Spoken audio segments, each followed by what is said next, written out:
Vamos abrir as nossas Bíblias no Evangelho segundo Marcos, capítulo de número 9, a partir do verso de número 14. Diz assim o texto: Assim que chegaram onde estavam os demais discípulos, observaram um grande aglomerado de pessoas ao redor deles e os mestres da lei discutindo com eles. Logo que a multidão percebeu Jesus, tomada de surpresa, correu para ele e o saudava. Então Jesus dirigiu a palavra aos escribas e os inquiriu: o que discutis com eles? Contudo, um homem no meio da multidão replicou: Mestre, trouxe-te o meu filho que está tomado por um demônio que o impede de falar. Onde quer que este o toma, joga-o no chão. Então ele espuma pela boca, range os dentes e fica todo enrijecido. Roguei aos teus discípulos que expulsassem o tal espírito, mas eles não conseguiram. Admoestou-lhes Jesus: ó geração sem fé, até quando estarei eu junto a vós? Até quando vos suportarei? Trazei-o a mim. E logo o trouxeram. Assim que o espírito viu Jesus, no mesmo instante, provocou uma convulsão no menino. Este caiu no chão e começou a rolar, espumando pela boca. Então Jesus indagou ao pai do menino: há quanto tempo isso lhe está acontecendo? E o pai declarou: desde a infância. Muitas vezes esse demônio o tem jogado no fogo e na água para matá-lo. Todavia, se tu podes fazer algo, tem compaixão de nós e de alguma maneira ajuda-nos. Se podes, contestou-lhe Jesus, tudo é possível para aquele que crê. Imediatamente o pai do menino asseverou: creio, ajuda-me a vencer a minha falta de fé. Percebendo que o povo estava se ajuntando, repreendeu o espírito imundo, determinando: espírito mudo e surdo, eu te ordeno, deixa esse jovem e jamais o tomes novamente. Então o demônio berrou, agitou o jovem violentamente e o abandonou. O menino ficou desfalecido, a ponto de todos afirmarem: ele morreu. Entretanto, Jesus, pegando a mão do menino, o levantou e ele ficou de pé. Mais tarde, quando Jesus estava em casa, seus discípulos o consultaram em particular: por que razão não fomos capazes de expulsá-lo? E Jesus lhes advertiu: essa espécie de demônio só é expelida com oração e jejum. Essa é a palavra do Senhor, meus irmãos, um texto rico do evangelista Marcos, de quem se originou, como nós sabemos, o Evangelho de Mateus, e do qual também Lucas se inspirou, e que eu desejo que essa manhã ganhe significado, ganhe relevância, ganhe concretude, ganhe materialidade na sua vida. Salte aqui das páginas do livro sagrado e encarne aí em você, primeiro na sua consciência, depois se desdobre em atos de bondade e justiça. Nas últimas semanas, eu estive aconselhando pessoas e, curiosamente, um tema foi recorrente, que eram situações envolvendo episódios de natureza espiritual, abusos sexuais, desajustes conjugais profundos, com alterações inclusive de ambientes familiares, vícios em pornografia com transtornos obsessivos, cenários que claramente provocam opressão diabólica e que têm um poder substancial de se tornar depois uma possessão. Essa instância a teologia trata num capítulo chamado demonologia, estuda esses fenômenos. É um ramo do que a gente denomina de angeologia, que estuda os anjos, e busca fazer as sistematizações dos textos bíblicos, com a incidência desses eventos, faz a catalogação dos seres espirituais, tem uma preocupação com as hierarquias das trevas, coisas que, ao meu ver, ficam muito para o nível intelectual, tem muito pouco proveito para a prática existencial e, portanto, eu dou pouca atenção a isso, apesar de ser cadeira do seminário que a gente tem que estudar. A verdade é que esse tema, ou ele é evitado pela igreja, ou ele é supervalorizado em algumas denominações. Ele é evitado porque é um tema denso, e ele requer preparo, ele requer estudo. Os pastores, muitas vezes, possuem uma ignorância sobre esses assuntos, além de uma hermenêutica bíblica assustadora, ou seja, a interpretação dos textos se torna uma coisa bizarra. E, obviamente, esse é um tema que produz preconceito. Ninguém quer ter demônio dentro da igreja. Ninguém quer lidar com manifestações espirituais que produzem transtorno.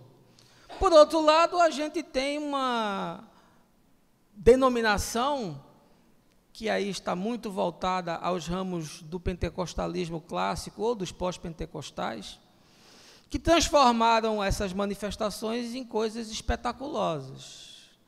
É o negócio do sobrenatural, é a demonização da vida, é a sobrevalorização do diabo. O diabo se torna quase que um ator hollywoodiano. E em cima disso, obviamente, se desenvolve toda uma dinâmica, às vezes, inclusive, algo que produz desdobramentos financeiros. Portanto, para a gente tratar desse tema, é preciso se criar um mosaico mínimo de informações para a gente nivelar o nosso entendimento. E como eu não tenho tempo para abordar da forma como eu gostaria, eu vou trazer apenas alguns conceitos para que a gente tenha uma plataforma sobre a qual eu vou fazer a análise do texto. A primeira coisa que a gente precisa entender é sobre o mal. De onde é que vem o mal? Essa é uma pergunta recorrente e os filósofos tentaram respondê-la de diversas formas, e a religião também se propõe por vezes, e na minha opinião de forma boba, a querer explicar a origem do mal. Por que eu digo isso? Porque as escrituras não tratam da questão da metafísica do mal, ou seja, a escritura afirma que o mal existe, atesta que ele é uma realidade do mundo, mas não traz uma explanação lógica, racional, concreta sobre as suas causas. O mal existe e ele se revela contra a vontade de Deus, e o mal existe também, por vezes, ele se curva à vontade de Deus e contra o seu próprio intento perverso. Logo no Gênesis você percebe, através das simbologias míticas do texto, a presença do mal que surge na forma de uma serpente. Mas ele não vem acondicionado de explicações maiores. Está lá, ninguém diz o porquê e ninguém diz a razão. Mas na sequência dos acontecimentos, na leitura do texto, a gente percebe forças espirituais que se vinculam ao mal e ele aparece como algo concreto no mundo. E nós discernimos que essa serpente é autoconsciente, ou seja, ela fala como uma pessoa não humana. Também a partir das escrituras a gente entende que o mal tem poder sobre o mundo. Ele exerce domínio sobre, por exemplo, líderes mundiais, ele exerce domínio sobre os fluxos do dinheiro, ele exerce poder sobre a cultura dos povos, sobre os sentimentos dos homens, sobre os seus desejos, e até sobre a ciência e a tecnologia, a gente vê a influência do mal. O príncipe deste mundo, usando uma linguagem de Jesus, ou o Deus desse século, usando uma linguagem paulina, é a representação máxima do mal. E ele aparece como uma manifestação mensurável e percebível, não é uma especulação. Satanás opera dentro de limites pré-estabelecidos, e isso fica muito claro quando a gente compreende o texto. Ele tem liberdade, mas ao mesmo tempo ele é contido. Ele está solto, mas em outras situações ele está preso. Ele ora pode e ora não pode. Ora ele faz e ora é proibido de fazer. Em uma circunstância ele fere, na outra ele é impedido de matar. Segundo conceito que eu quero discutir com vocês é sobre as dinâmicas da operação do mal. Mesmo sem a gente ter todos os detalhes e explicações sobre ele, o que a gente percebe é que, analisando a história humana, os mundos concreto e invisível, eles se misturam, eles se tocam, eles se comunicam e até se retroalimentam, porque dependem um do outro. Há trocas nas camadas do mundo físico e do mundo espiritual. A matéria humana produz a substância que alimenta os seres da camada espiritual. É da alma humana que emana toda a energia que faz com que os moinhos do mal se movimentem sobre as nossas cabeças, e às vezes a gente sequer percebe ou até acredita nisso. Então o que a gente tem são fluxos e refluxos de energias espirituais que formam uma grande engrenagem que se move empurrando a humanidade para o seu destino final. Portanto, é importante entender que mundo físico e mundo espiritual estão conectados, eles se tocam, eles conversam, eles se alimentam, eles precisam um do outro. Um terceiro conceito que eu queria trazer para vocês é sobre o inconsciente coletivo. E aqui eu posso sugerir a leitura de Carl Jung, que ajuda a gente a criar um arcabouço sobre isso. O inconsciente coletivo, ele é formado pelas camadas das projeções humanas. São os sonhos, são os pesadelos, são os medos, são as revoltas, são os espíritos das gerações, que no nosso tempo nós chamamos de Zeitgeist, são os elementos da cultura. Tudo isso se transforma em energia psíquica, e isso já é comprovado pela ciência, como se fossem, por exemplo, gases atmosféricos, e aquela coisa fica nos ambientes, fica possuindo uma camada espiritual que a gente não percebe. Eu acredito que o inconsciente coletivo é o ambiente mais propício para a operação das forças do mal. Usando a metáfora do Gênesis, capítulo 3, a serpente se alimenta do pó da terra. A gente lê esse texto e não percebe as implicações profundas do que ele quer dizer. O pó da terra, o que é? É a produção do caminhar humano. São as ações humanas. São os desejos reprimidos, é o medo, é a inveja, é a ganância, é a luxúria, a avareza, o ciúme, o desejo homicida, a intriga, ou seja, são os mais perversos sentimentos que nós temos, e eles são liberados como se fossem comida para demônio nas esferas espirituais. Outro conceito que eu quero trazer para vocês são sobre os anjos, que a gente chama também de super seres. Nós só tivemos uma doutrina organizada acerca de anjos cerca de 200 anos antes de Cristo, especialmente com o aparecimento de um livro pseudo-epígrafe de Enoque, que Judas inclusive cita na sua carta. Deus é Deus, mas abaixo dele a gente tem super seres, criaturas que são poderosas, são de outra dimensão, são de outro tipo de substância, são de outra tessitura corpórea, diferente da nossa. No Velho Testamento a gente vê esses seres, sobretudo nos profetas Isaías, em Ezequiel, em Daniel e em Zacarias. E aí a gente percebe um crescimento do aumento desses fenômenos no período intertestamentário, onde surgem hierarquias para esses superpoderes.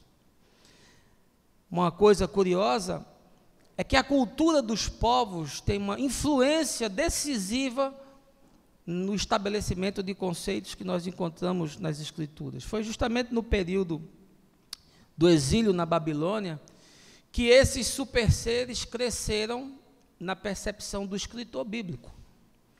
É nesse tempo que surge uma ideia mais elaborada de céu, de inferno, de anjos, e certamente essa doutrina e essa cultura dos babilônicos e do zoroastrismo, a gente percebe ela misturada com conceitos bíblicos, porque os rabinos conviveram com essas culturas, reelaboraram o texto, e esses elementos então passaram a surgir, inclusive no Novo Testamento, de uma forma completamente diferente da forma como surge no Velho Testamento. Essas ideias ainda ganharam uma consistência maior quando houve o contato com a cultura persa e, na sequência, com a cultura grega, de onde proveram, então, elementos sobre o inferno, o diabo, a ideia de serafim, de querubim, de tronos, de domínios, de poderes, de principados, de arcanjos, de potestades, ou seja, houve toda uma reelaboração dessa fenomenologia espiritual, desses seres que se manifestam. Inclusive agora a gente percebe esses anjos maus, que a gente não percebia no Velho Testamento. A gente vê essas hierarquias de seres que possuem dimensões e atuações distintas, inclusive sobre nações, e tudo isso se dá a partir do contato com culturas e com a história. Agora, de posse desses elementos assim básicos, a gente pode avançar para o texto de Marcos, para entender aquilo que eu vou explicar hoje pela manhã, porque, como eu já pontuei, o tema é muito vasto, mas a gente vai falar especificamente sobre alguns elementos da anatomia das possessões demoníacas. E aí eu não quero trazer elucubrações que vão para além disso, porque eu acho que, entendendo isso, você vai ter elementos suficientes para lidar com situações eventuais, coisas que pessoas próximas estejam vivendo, ou quem sabe até coisas que você mesmo está experimentando. Mas eu não queria seguir sem antes lhe convidar um momento de oração. Baixe a sua cabeça, feche os seus olhos. Meu Pai, nós vivemos nesse mundo e não é difícil a gente compreender que ele está sob a influência do mal.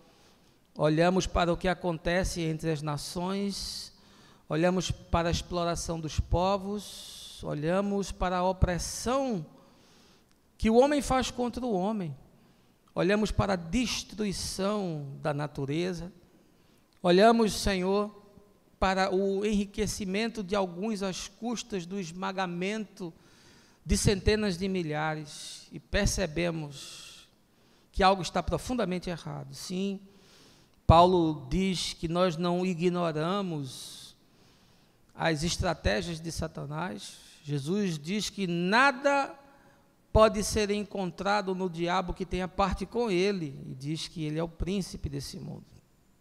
E nós, como igreja, não queremos ser ignorantes em relação a esse tema, nem queremos supervalorizá-lo, nem queremos ignorá-lo. Portanto, essa manhã, buscando o equilíbrio e analisando a Tua palavra, e não construindo filosofias ou tecendo análises de conceitos de ficção científica, nós queremos encontrar o cerne da questão, olhando para aquilo que Jesus nos ensinou. Dá-nos, portanto, Pai, coração quebrantado e mente aberta para compreender tudo aquilo que vai ser exposto no nome de Jesus.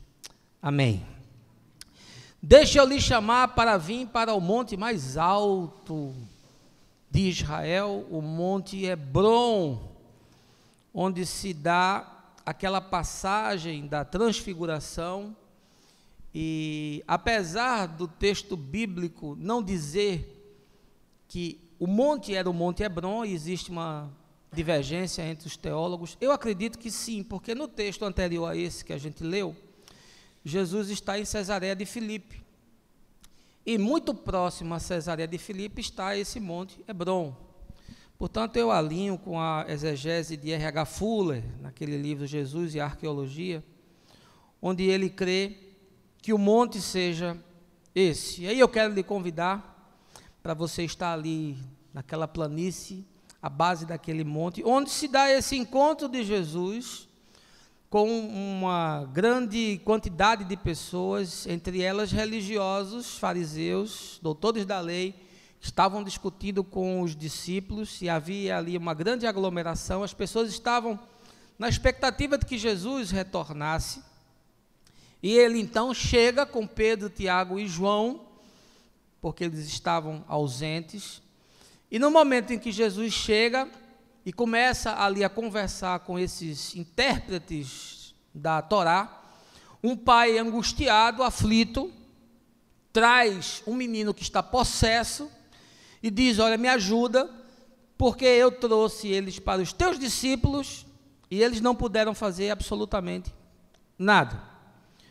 E aí nós temos a narrativa do evangelista que nós vamos tratar essa manhã. Mas antes disso, eu queria trazer para você uma breve análise sobre o trato de Jesus com os demônios. Jesus lida com essas circunstâncias como está lidando com espíritos imundos. Mas nós não vemos Jesus fazendo exumação aprofundada desse tema. Nem ele analisa as digitais do mal. Nós não vemos Jesus discutir com o diabo, fazer entrevista com o diabo, fazer anamnese com o diabo. Nem a gente vê Jesus falar sobre a existência do mal, sobre a sua origem, sobre o surto narcisista de Satanás, sobre a sua queda, seus propósitos, nada disso. Também Jesus não trata das hierarquias do mundo espiritual, nem ele conjectura porque os demônios entram em conluio com os homens. Ele não faz diferenciações entre tipos e modos de possessão. O que a gente percebe em Jesus é que diante do mal e das manifestações do mal, ele simplesmente liberta o indivíduo, ele trata a pessoa, ele acolhe aquele que está opresso, trazendo sobre ele graça de Deus. Portanto, meus irmãos, apesar desse tema, parece que desperta um apetite especial nas pessoas. Tem gente que tem tara em demônio, tem igreja que vive em função de manifestação de demônio, mas a gente vai tratar o assunto exatamente como Jesus tratou, da maneira mais simples possível e trazendo para você as questões mais objetivas possível. Eu não gosto de fantasmagoria, eu não gosto de invencionice, eu não gosto de construções ficcionais, eu não gosto de assustar as pessoas e muito menos de enredá-las com essa pseudo-intelectualidade da demonologia. Agora, para a gente interpretar esse texto, eu vou trazer apenas 2 conceitos, além dos que eu pontuei no começo, que são fundamentais apenas para você entender como é que foi a exegese que eu fiz do texto. Como é um texto histórico, aqui a gente não pode fazer abstrações porque a mensagem é expositiva, eu estou preso ao texto, o que é uma segurança para você e para mim.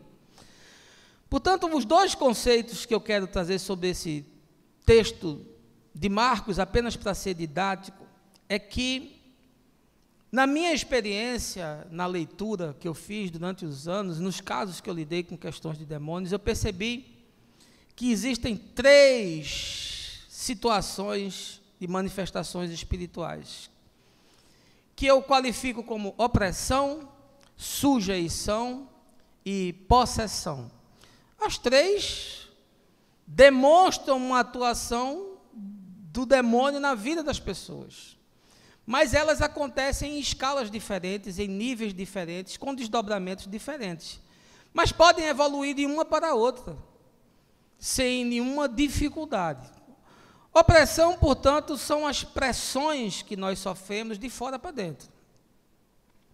E essas opressões, elas podem se manifestar com sintomas físicos, com dor de cabeça, com falta de ar, com esmagamento do ventre, com uma ansiedade louca que a gente não explica.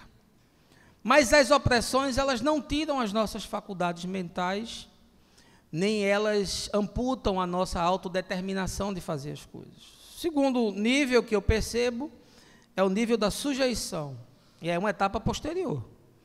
E aí o indivíduo começa a ter as suas faculdades mentais dominadas, mas ele não perde a totalidade do controle da sua mente. As ações, portanto, elas começam a ser autômatas. Você é levado a fazer coisas que você não quer. Você realiza atos impensáveis e depois você não compreende o porquê de ter feito aquela coisa.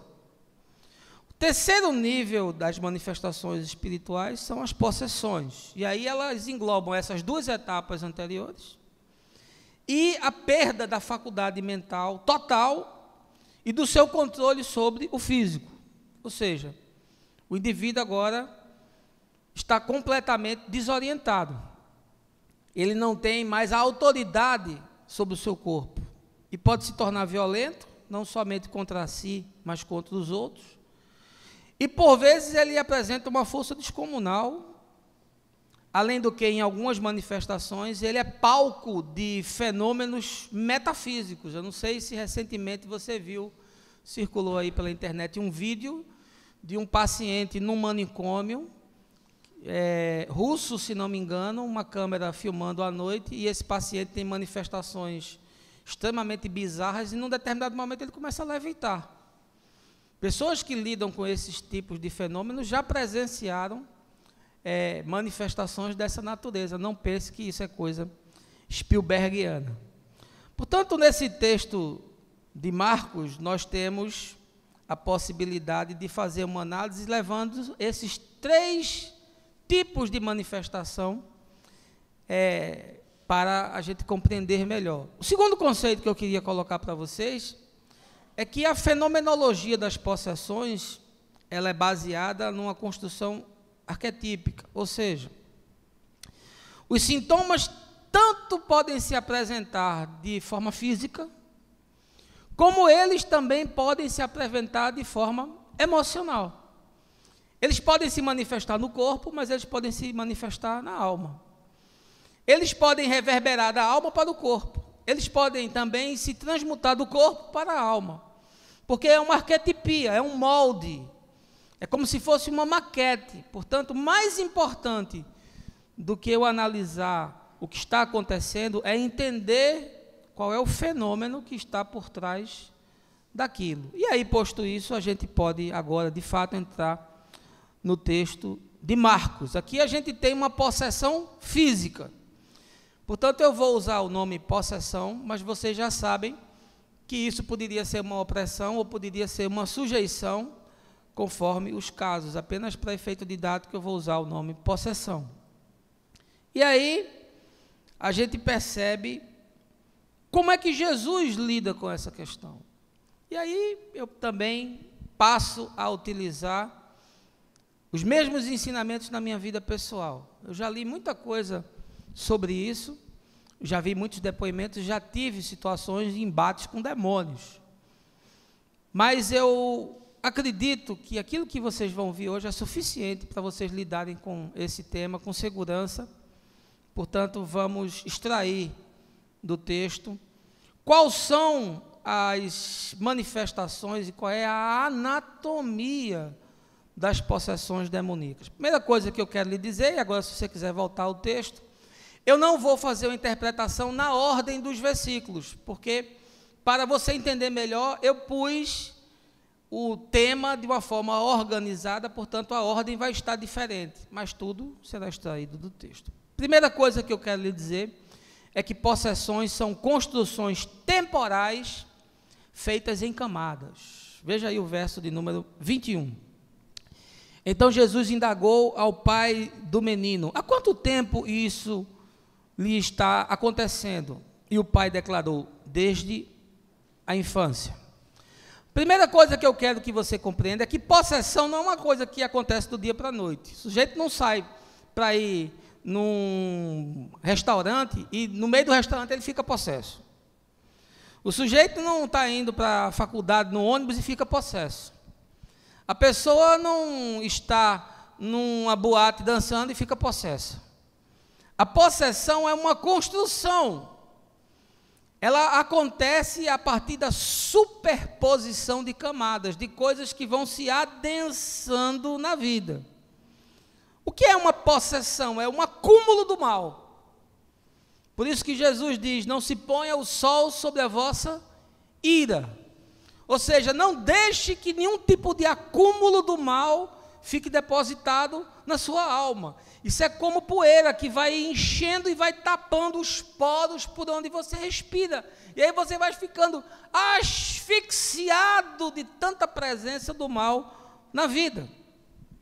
Quanto mais janela você abre para o mal, mais o mal se mistura, mais ele produz essa simbiose e mais a pessoa se torna uma com o espírito.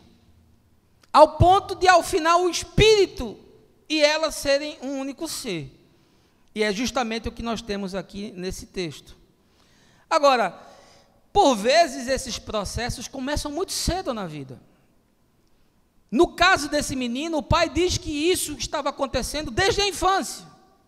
Portanto, há possessões que nada mais são do que o desdobramento de abusos, de violências, de medos que foram introjetados no indivíduo, de uma cultura extremamente opressora, uma criaturinha que foi esmagada desde cedo, que foi ser viciada, e como eu tenho encontrado casos de pessoas que são manipuladas sexualmente muito cedo, e a incidência, a ocorrência disso com muita constância e numa profundidade muito grande, produz o ambiente para que, ao depois, possam haver manifestações espirituais.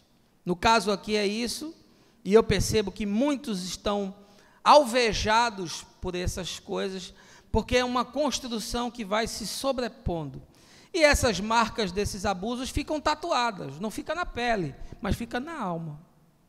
E essa tatuagem da alma não sai, já dizia o poeta inglês Thomas Quincy, que as pegadas feitas na alma são indestrutíveis. Quando a pessoa chega na vida adulta, algumas vezes esses fantasmas ressuscitam, essas assombrações voltam, e aí a pessoa se torna um terreno propício para a propagação de demônios. E aí você vê pulsões que surgem, taras que surgem, violências que surgem, ódios que surgem, sem uma explicação às vezes cabível, mas tudo tem ligação com aquilo que aconteceu lá atrás. Portanto, as possessões, elas são construídas em camadas e elas levam tempo. Ninguém fica possesso do nada. Se isso acontecer com você, e a pessoa do nada, sem nunca ter tido um histórico desse tipo, se apresentar com uma manifestação espiritual desse nível, saiba, muito provavelmente não tem nada a ver com demônio. O que é outra coisa que produz possessão? São as construções de sentimentos e de estilos de vida que a gente vai desenvolvendo. Pessoas muito gananciosas, pessoas que querem de mais poder, pessoas que são muito cobiçosas, pessoas que são muito avaras. Esse é um terreno fértil também para que o indivíduo depois desenvolva situações de possessão na vida. Ela vai sendo possuída sem sequer perceber. E ao depois isso se manifesta de forma pavorosa. Segunda coisa que o texto de Marcos nos ensina é que possessões são por vezes produto do meio e da ambiência social. Veja aí o verso de número 14. Assim que chegaram onde estavam os demais discípulos, observaram um grande aglomerado de pessoas ao redor deles e os mestres da lei discutindo com eles. Deixa eu lhe dizer uma coisa para lhe surpreender. Muitas possessões se dão no âmbito dos ambientes religiosos. E aqui Jesus está numa ambiência de gente religiosa, gente que está tratando do tema da religião, gente que está discutindo o sexo dos anjos, gente que está discutindo aqui doutrinas comportamentais, gente que está discutindo as etiquetas da religião. Olha, não tem ambiente mais fértil para a pessoa ficar possessa do que na igreja. Aliás, você já viu que a maior parte das possessões que são documentadas, elas são na igreja? Você já viu o cara demoniado no cinema? Não? Já viu o cara endemoniado no shopping? O cara endemoniado no campo de futebol? Tem torcedor do Santa Cruz que às vezes parece que é endemoniado. Mas normalmente as possessões são verificadas em ambientes religiosos. Por quê? Porque são ambientes de castrações, são ambientes de manipulações, são ambientes de disfarce, são ambientes de taras, são ambientes de mordaças na alma, são ambientes de culpa. Portanto, todos esses ingredientes são adubo para haver manifestação de possessão, porque o indivíduo vai sendo regado com aquilo, vai sendo alimentado e adubado com aquilo, até o momento que aquilo explode numa manifestação espiritual. Lembra do demônio que se manifestou na sinagoga, lá em Cafarnaum? O texto das Escrituras tratando sobre isso. E não à toa Jesus chama os religiosos de filhos do diabo. Portanto, esse ambiente religioso é extremamente propício para manifestações de possessão demoníaca. Há uma cultura que desenvolve essa força, porque o medo é a fé que o diabo quer. Jó já dizia, o que eu temia me sobreveio. Portanto, o medo tem esse poder de abrir janelas espirituais para que as pessoas sejam possuídas. E olha, não há lugar onde se fale mais de medo do que dentro da igreja, contraditoriamente. Outros ambientes onde é possível a gente ver manifestações espirituais são esses lugares de invocação de espiritualidade fomentadora de ódio.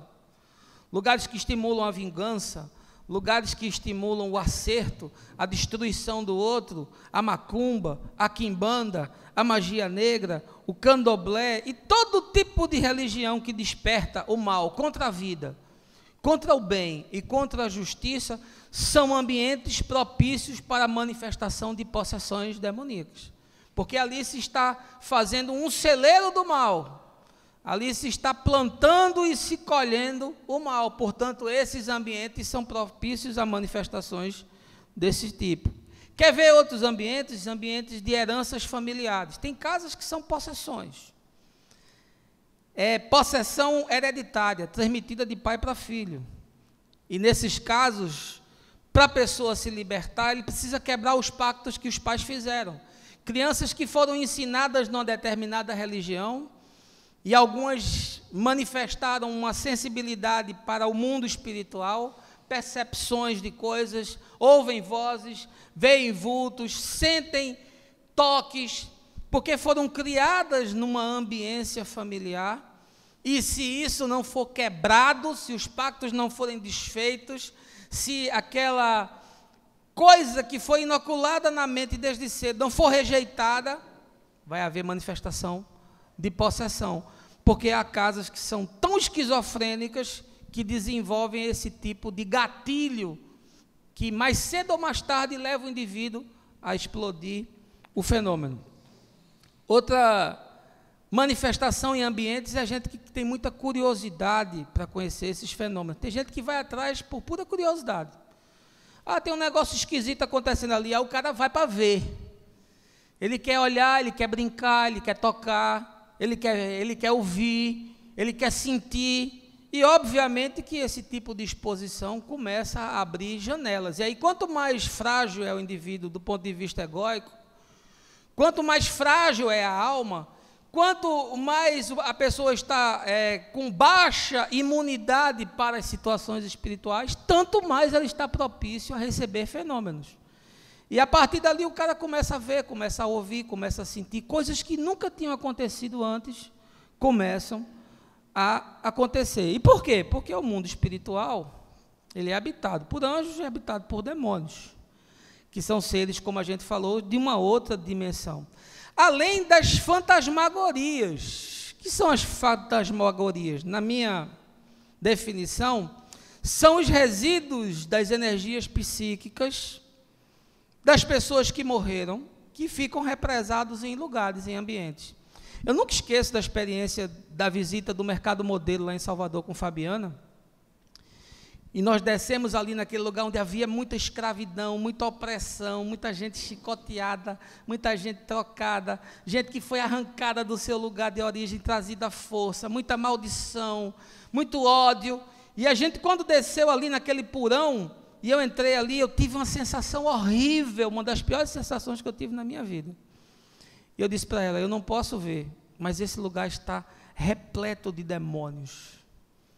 Eu não posso enxergar, eu não tenho esse dom, mas o discernimento espiritual me diz que isso aqui está profundamente carregado dessa energia psíquica, que por vezes é a mídia, é o meio que materializa o fantasma, é o holograma de quem já morreu. Não é uma manifestação espírita, por favor, não é o morto voltando, não vá dizer que eu estou ensinando aqui reencarnação, mas é a manifestação do resíduo psíquico que ficou impregnado no ambiente. Isso acontece muito em lugares como cadeias, em lugares como hospícios que são abandonados, e o lugar onde houve muita opressão, muita dor, muita manipulação, muito ódio, muita agonia de alma, muito desespero, fica ali impregnada aquela coisa no ambiente que nada mais é do que esse tipo de manifestação. E aí, às vezes, pessoas que são sensitivas, pessoas que são paranormais, e isso existe, obviamente,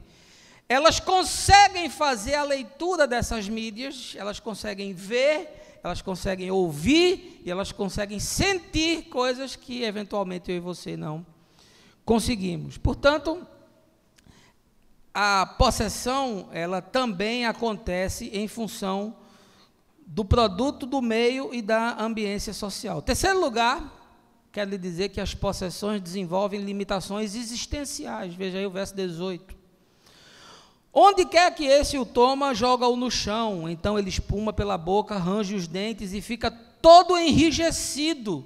Roguei aos teus discípulos que expulsassem o tal espírito, mas eles não conseguiram. Olha, demônio tem fixação em possuir a mente, a alma e o corpo das pessoas.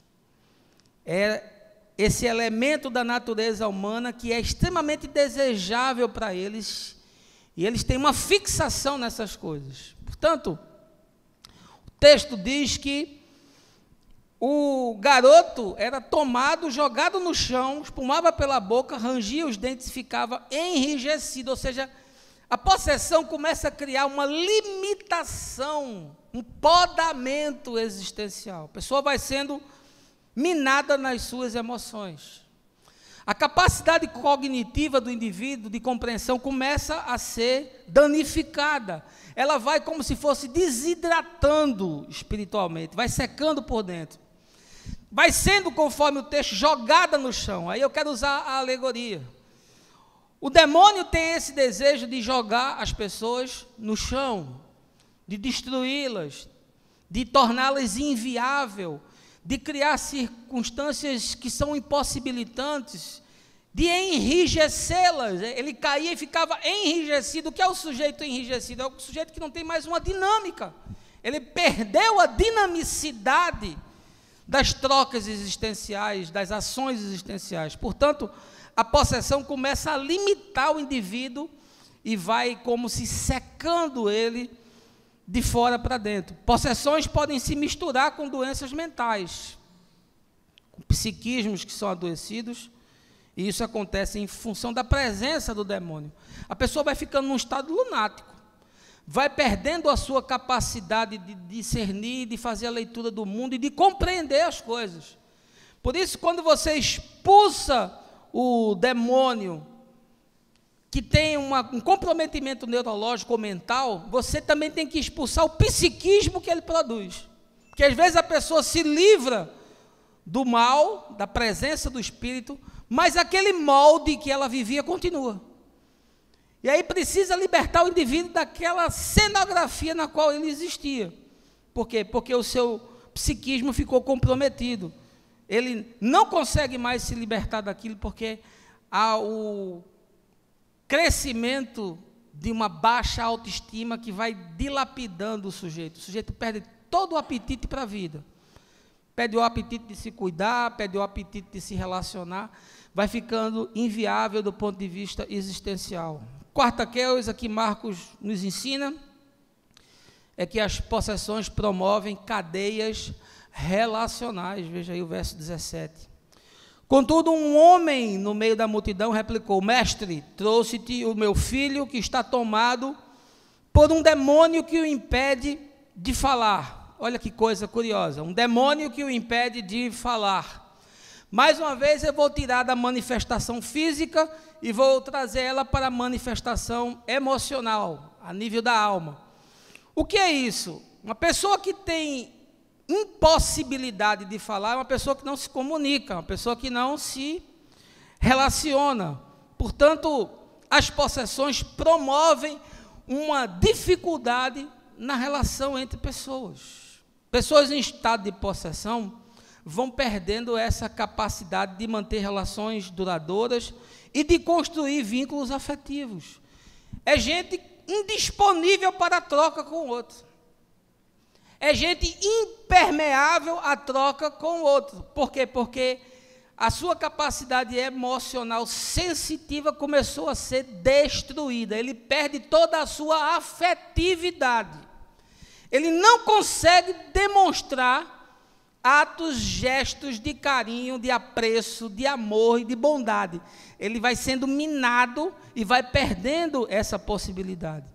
Isso acontece muito também nas relações sexuais. Pessoas que têm relação sexual com gente em estados de sujeição, de opressão, de possessão, têm uma possibilidade enorme de se contaminar com o indivíduo, não necessariamente do ponto de vista físico, da transmissão de doenças sexuais, do sujeito pegar alguma coisa pela via da introdução dos membros genitais, mas do sujeito se contaminar espiritualmente.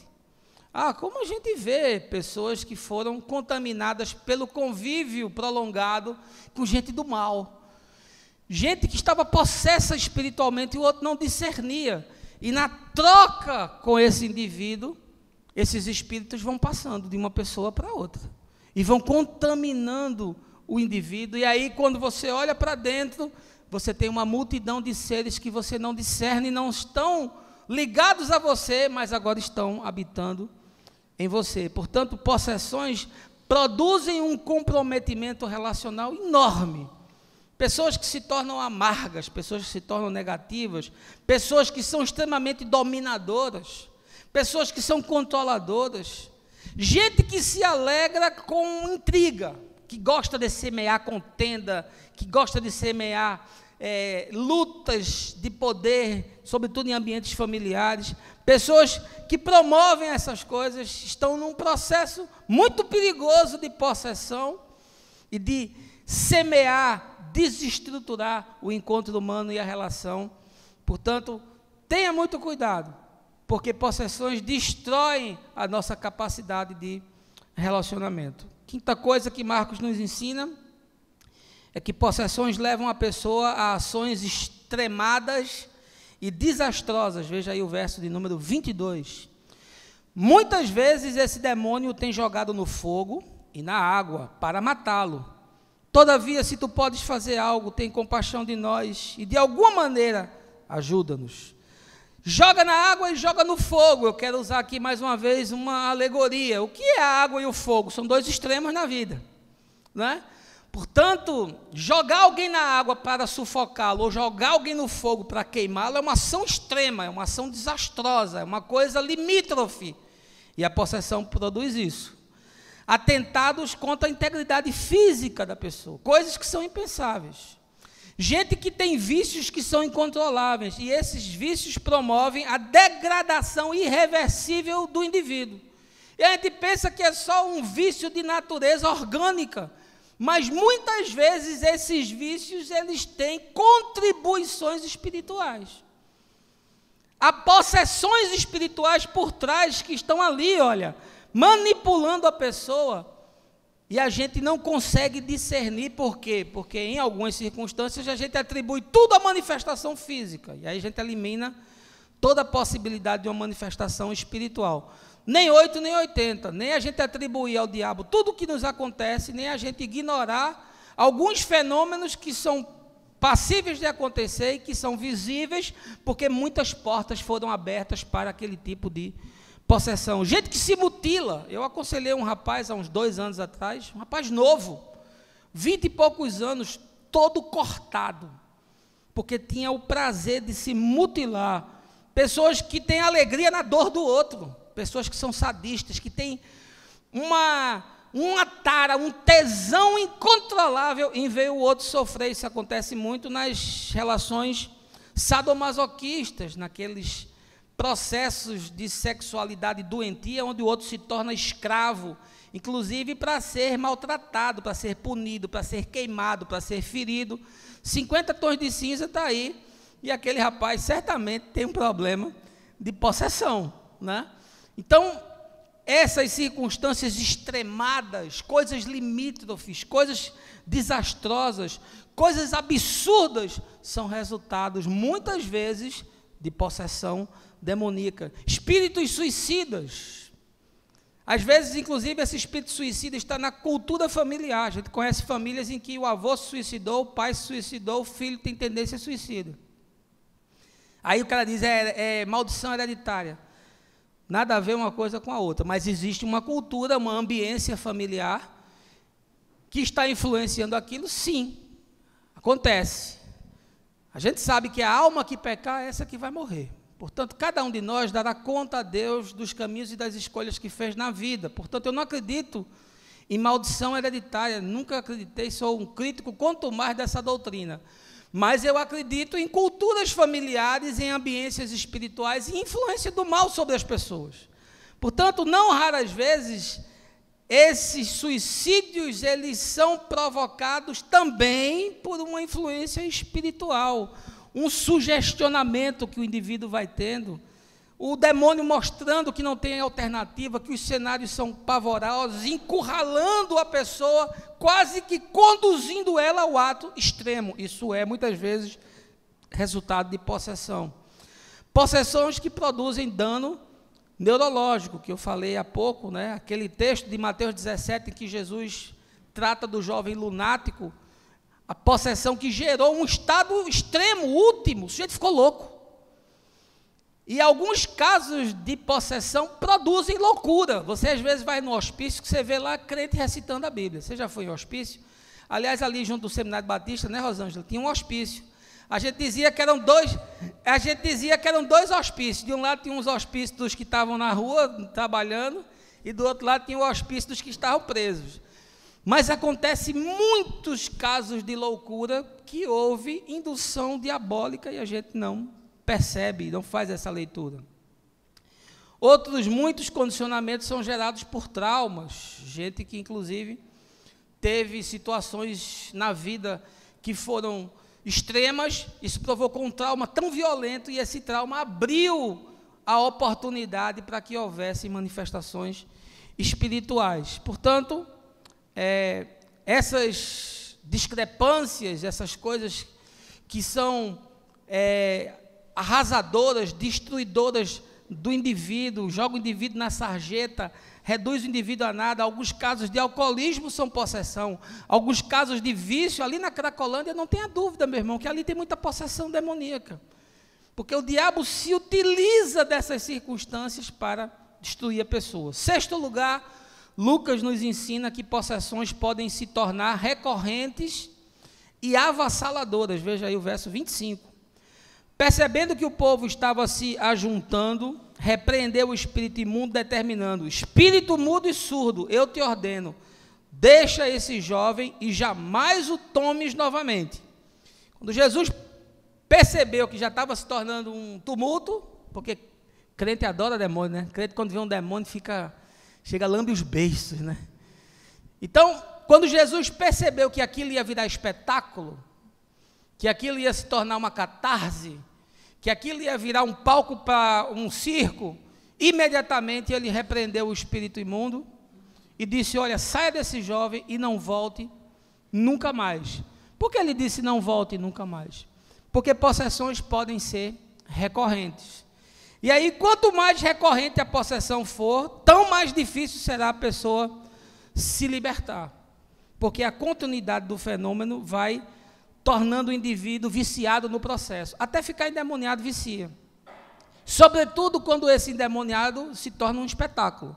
Esses demônios de igreja, que aparecem na Universal, que aparecem lá no Boiadeiro, que aparecem no R.R. Soares, que para para o intervalo, depois volta de novo, esse tipo de demônio é demônio de igreja, é demônio de condicionamento, é demônio que o sujeito decorou como é que é a coisa, e aí é tomado por uma histeria e manifesta aquilo. Raríssimos são os casos de que de fato é demônio. Porque, de fato, o ambiente espiritual, como a gente já falou, ele é propício, ele é fértil para esse tipo de coisa. Mas ali claramente é manifestação.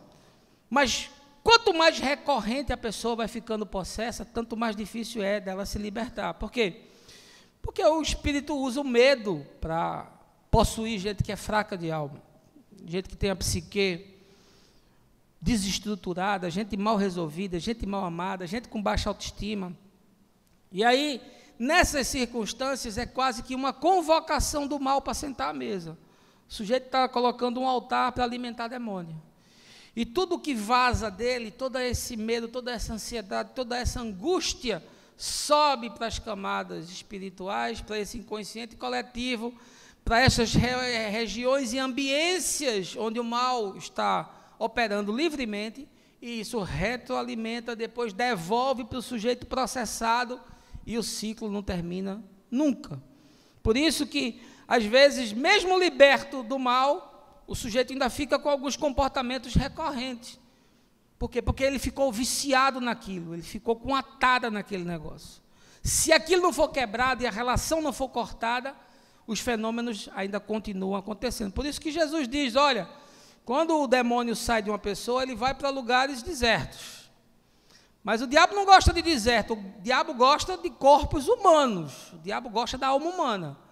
Portanto, ele volta para ver se o ambiente ainda está liberado. Então, quando a pessoa é liberta de uma possessão, ela precisa rearrumar a mobília interior, ela precisa arrumar a casa, né? Jesus usou uma alegoria, ela precisa reorganizar a vida, ela precisa mudar os hábitos, ela precisa mudar os ambientes, ela precisa mudar os convívios. Por quê?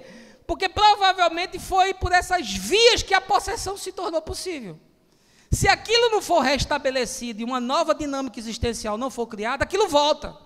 E quando volta 7 vezes pior.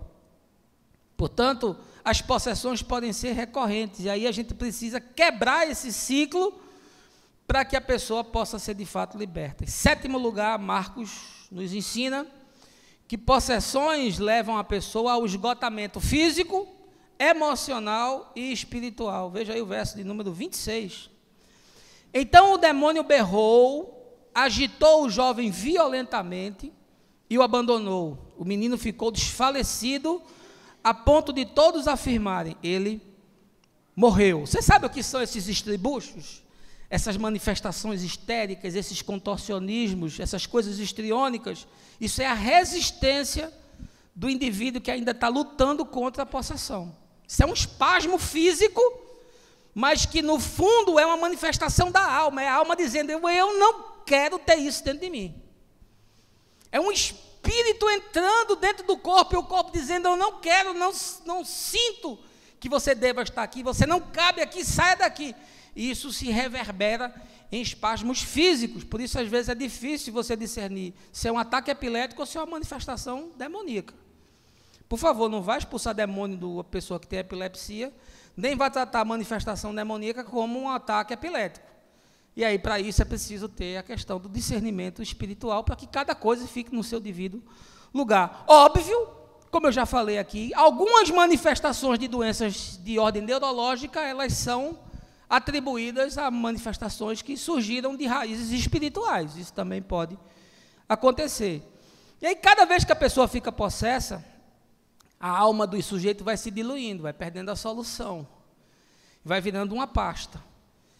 E aí fica cada vez mais difícil você recuperar o indivíduo, porque ele vai chegando ao esgotamento.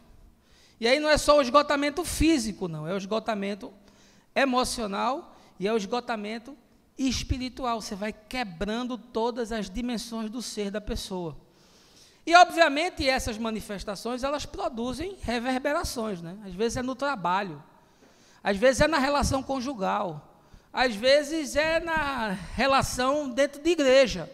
E aí o sujeito vai sendo partido, ele vai sendo amputado, ele vai sendo cerceado, porque a gente não sabe tratar o fenômeno, a gente não sabe como ajudar a pessoa e vai fazendo bullying, e vai excluindo, e vai, não, fulano não, porque fulano tem aquele problema. Ele tem aquelas explosões de ira, ele tem aqueles descontroles, ele tem aquelas quedas, né? Aquelas quedas constantes nos pecados capitais da igreja. A gente não sabe ajudar, não sabe tratar, e vai amputando a pessoa. E aí a pessoa vai chegando a um esgotamento, né? Ela vai se destruindo, vai implodindo de dentro para fora. E vai cada vez mais se afastando e se tornando um alvo muito mais fácil, porque quem se isola é muito mais fácil de ser alvejado. Em 8º lugar, Marcos nos ensina que possessões provocam transtornos e esgotamentos familiares. Veja aí o verso 24. Imediatamente o pai do menino asseverou: creio, ajuda-me a vencer a minha falta de fé. O pai estava esgotado. Já tinha levado o menino para tudo quanto é lugar. Já tinha levado o menino para tudo quanto é religião. Trouxe para os discípulos de Jesus, os caras não puderam expulsar, ele estava esgotado. E aí Jesus disse: você crê? Ele disse: creio, eu estou crendo em qualquer coisa. Me ajuda na minha falta de fé. Possessões, por vezes, elas destroem não apenas o indivíduo, mas destroem a família. Destrói quem está perto. Elas vão arrasando todo o terreno onde a manifestação acontece. Porque possessões, elas têm essa característica de tornar o indivíduo uma simbiose do mal. E aí quem se relaciona com ele, de alguma forma, passa a ser contaminado. Por isso que você vê, às vezes, casos de dissolução, sobretudo na área de vícios, e muitas vezes esses vícios, eles têm raízes em questões espirituais. E o vício do indivíduo vai destruindo a família inteira. Você já percebeu e já viu isso. E não raras vezes o fenômeno que há por trás disso é uma possessão demoníaca. Porque a família chega ao limite, porque a família fica arrasada, e por vezes a família fica possuída com a possessão do outro. As pessoas não estão com demônios no seu corpo, mas estão possuídas pela possessão. A possessão começa a emular uma série de comportamentos divergentes dentro da casa. Por quê? Porque todo o ambiente está sofrendo a influência do mal. Às vezes o espírito se infiltra na prostituição, e aí um cônjuge contamina o outro. Essa prostituição digital é uma desgraça, isso é um inferno na terra, que qualquer um tem acesso de graça. Isso produz uma destruição da família inteira. O caso que eu atendi recentemente foi esse. Uma pessoa com dificuldade que está contaminando a família inteira e não percebe que está destruindo a esposa e vai chegar certamente nos filhos, porque há uma contaminação do ambiente inteiro. Os fenômenos que a gente designa de poltergeist, né, você já deve ter ouvido isso, a gente viu o filme na década de 80, que foi um sucesso, de objetos que se movem, de coisas que saem de lugar e somem, de circuitos elétricos que sofrem danos, né? Isso são manifestações de ambiências familiares contaminadas, de esgotamentos familiares, de energias que são drenadas e que são represadas, e às vezes elas explodem em fenômenos físicos. E a gente não tem explicação, a gente não sabe dizer o porquê, mas elas são nada mais, nada menos do que a reverberação do indivíduo que está possuído. 9º lugar, e penúltimo, Marcos nos ensina que possessões criam resistências a qualquer contato com a fé. Veja aí o verso 20. Logo o trouxeram. Assim que o espírito viu Jesus, no mesmo instante provocou uma convulsão no menino. Este caiu no chão e começou a rolar, espumando pela boca. Olha, é óbvio que o contato com a fé, o contato com o sagrado, o contato com a ambiência na presença de Deus, o contato com o Espírito Santo, ele é algo que os demônios não desejam. As pessoas não querem, por exemplo, participar de algum tipo de encontro, de uma reunião de oração, ir a um culto de adoração, ir a um local onde a palavra está sendo pregada. Você convida, você insiste, mas a pessoa está presa, a pessoa está escravizada, a pessoa está amarrada, e você não consegue, às vezes, discernir que aquilo é muito mais apenas do que a vontade. Aquilo é algo que está por cima dela e está segurando a pessoa.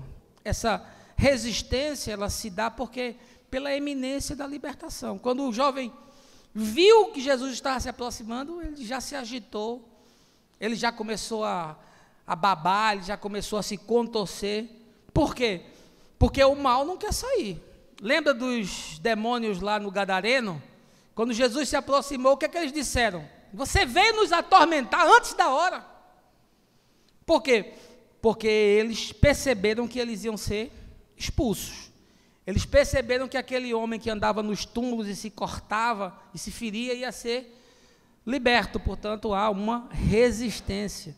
E aí é preciso abrir espaço para que a mente receba essa informação, para que, compreendendo qual é a fenomenologia e qual é a anatomia do processo, a mente se liberte, e a mente se libertando, o Espírito de Deus invade a alma da pessoa, e aí o processo de cura começa a acontecer. Mas assim como a possessão é uma construção em camadas, assim também a conversão é uma construção em camadas. Não adianta o indivíduo ser salvo, levantar a mão, ou o demônio ser expulso, e o cara está dizendo, estou liberto, e agora ele acha que vai dar tudo certo. Não vai não, é um processo. E aí o sujeito se converte numa igreja impessoal, num lugar onde ele não é acompanhado, onde ele não é cuidado, onde ele não é ensinado. Sabe qual é a chance disso voltar como um processo recorrente? Enorme, muito grande, até porque ninguém chega na maturidade do dia para a noite. É preciso uma caminhada para que aquele processo de libertação se estabeleça. E, obviamente, alguns ambientes espirituais, eles são neuróticos, né? São esquizofrênicos. Então, isso ainda adensa mais o fenômeno. Quanto mais doente for o ambiente, mais a pessoa vai piorar e mais vai se tornar vítima do fenômeno. Portanto, é importante a gente compreender que há sempre uma repulsa, uma recusa, uma indiferença, ou um medo, ou uma indigestão com relação ao tema. Por quê? Porque o demônio não quer deixar a pessoa. E aí, a reação imediata é essa repulsa. E, finalmente, 10º ponto, Marcos nos fala sobre as possessões como não sendo o fim último de ninguém que deseja a liberdade de ser. Veja aí o verso 27. Entretanto, Jesus, pegando a mão do menino, levantou e ele ficou de pé. Depois que ele foi liberto, estava esgotado emocionalmente, fisicamente, espiritualmente, todo mundo disse, agora ele morreu. E Jesus foi, pegou ele pela mão e colocou ele de pé. Portanto, o fim último das pessoas que foram possessas, ou que estão possessas, ou que estão em via de estar possessas, não é viver nesse estado, mas é se recomporem e se colocarem de pé novamente na vida. Qualquer pessoa pode ser livre de qualquer estágio desse de depressão, qualquer uma. Agora precisa que as armas espirituais corretas sejam utilizadas. Porque se cair num ambiente neurótico com gente maluca, a possessão só se adensa e só cresce, né? Castas de demônios, elas podem ser renitentes, elas podem ser insistentes, sobretudo quando há uma possessão de natureza psicológica, que levou muitos anos sendo construídas. Essas são coisas difíceis. Muitas vezes o demônio volta, precisa ser expulso de novo, ele volta, precisa ser expulso de novo. É uma asepsia espiritual. O sujeito precisa passar por uma posologia espiritual, que vai ministrando cura também em etapas, porque às vezes o sujeito não aguenta. Se você fizer o processo de maneira muito violenta, ele não aguenta, a alma se desmonta, o sujeito se desconstrói, pode inclusive ser levado a um estado de suicídio. Então, não raras vezes, o processo de cura, ele também é fracionado, o sujeito vai ter episódios ainda, vai ter manifestações, você vai tratando, você vai expulsando, você vai ensinando, vai libertando a mente, os conceitos vão entrando, o Espírito de Deus vai pacificando, os vínculos vão sendo quebrados, o ambiente vai sendo modificado, e aí as coisas tendem a se normalizar e a pessoa vai ficar de pé na vida. A cruz e o sangue do Senhor restaura o homem. A cruz nos perdoa de todos os nossos pecados, de todas as nossas possessões, de todos os nossos medos, de todos os nossos ódios, iras, amarguras, angústias e desencontros humanos. E a cruz destrói a nossa natureza de pecado e nos refaz um novo homem em Cristo, uma nova criação em Cristo. Por isso, a única coisa que Jesus fez com aquele demônio foi saia desse corpo e não volte nunca mais. Portanto, tudo que for além disso é espetáculo, é circo, é pirotecnia de igreja, é pastor querendo dizer que é ungidão, porque qualquer pessoa aqui pode expulsar um demônio, meu irmão, porque não é você que é forte, não é você que é espiritual, não é você que é poderoso. Quem tem poder é aquele que venceu o diabo e a morte. Esse tem todo o poder, conforme Paulo, Filipenses capítulo 2, o Pai deu a ele toda a autoridade. Portanto, o que nós precisamos entender é que ao nome de Jesus, qualquer demônio ou qualquer casta de demônio vai se submeter. Isso não tem nada a ver com pastor, nem com exorcista profissional, nem com gente que faz jejum e oração e vive no monte, porque ao final, quando os discípulos perguntam, por que a gente não pôde expulsar? Jesus disse, olha, essa casta não sai senão com jejum e oração. Esse jejum e oração se diz respeito à falta de fé. Esse tipo de falta de fé, essa casta de falta de fé é o que produziu a incapacidade de vocês de expulsar. Por quê? Porque ao nome do Senhor qualquer demônio se submete. Eu queria concluir, o tema é rico, mas o tempo não nos permite. Espero que você saia daqui com alguns elementos para solidificar as suas crenças. Mas eu quero lhe trazer um pouco de uma visão de futuro. E é uma coisa que me assusta muito. E eu estive lendo alguns comentários do Caio sobre isso, que é muito lúcido tratando essas questões. E ele diz que acredita, e eu também penso assim, que nos próximos anos a gente vai ser testemunha de uma quantidade enorme de interpenetrações do nosso mundo com os multimundos, os multiversos que existem, essas camadas de dimensões espirituais, e essas energias espirituais e esses seres espirituais cada vez mais vão penetrar no nosso mundo. Não se engane. Cada vez mais esses hologramas sem vida, esses fantasmas psíquicos e manifestações de demônio do ponto de vista inteligível, concreto, físico, vão abundar no nosso meio com manifestações desses super seres espirituais, inclusive manifestações como aquela lá de Ezequiel, daquele pão que lá estava rodando sobre os midianitas. Nós vamos ver coisas extraordinárias. Isso sem falar no campo tecnológico, né? Nessa mistura que está havendo agora entre homem com máquina.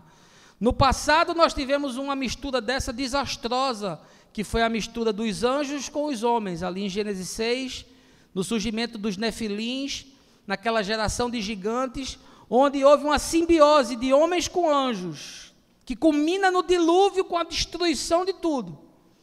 Agora a gente está tendo uma simbiose muito pior do que aquela, que é a simbiose do homem com a máquina. São essas hibridizações, são esses transformers, né? Essa cultura cada vez mais latente de que a gente se mistura com máquina, de que androides são criados de forma biomecânica, com sentimentos humanos, coisas que vão alterar definitivamente o nosso conceito de humanidade. E a gente deve estar muito atento a isso. Eu estava vendo ontem que no Japão, uma quantidade enorme de homens separados está vivendo com um robô, um ciborgue, uma boneca de plástico dentro de casa, substituindo a relação e a troca humana. E você imagina onde é que esse tipo de coisa vai parar, porque esses robôs cada vez vão ficar mais sofisticados e mais parecidos com as pessoas, inclusive com a manifestação de sentimentos através da inteligência artificial. O que nós vamos ver daqui para frente serão coisas impensáveis. E eu e você, como discípulos de Jesus e como igreja, precisamos estar profundamente atentos ao que está se manifestando nos últimos dias. Eu espero que você tenha sido abençoado, espero que você aproveite o seu domingo com as pessoas que você ama e que você guarde os ensinamentos de Marcos e leve com você no nome de Jesus. Amém.